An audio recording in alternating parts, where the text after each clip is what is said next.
This method is used to evaluate the crop motility through counting crop contraction and detecting the food distribution in Drosophila digestive. The advantage of this technique is that it quantitatively evaluates crop motility. It's low cost and easy to perform. This method makes it possible to use Drosophila as a model to study digestive friction and food passages in the gastrointestinal tract. Helping to demonstrate the procedure will be Junmeng, a graduate student from my laboratory.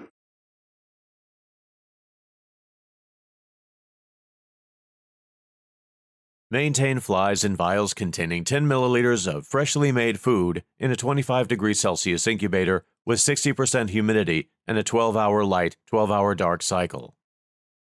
Ensure that a large number of the desired phenotype flies eclose simultaneously by culturing young flies with standard food with dry yeast. Then transfer the adult flies to a vial with wet yeast and allow 2 days for egg laying. Leave the eggs in the incubator to develop and transfer adult flies to a new vial to collect more eggs. Collect the eclosed male or female flies each day and culture them in new vials with standard food to the desired age.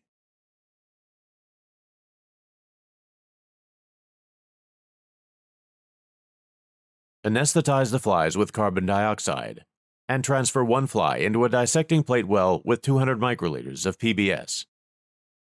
Grasp the fly at its thorax with a pair of tweezers and open the thorax with another pair of tweezers.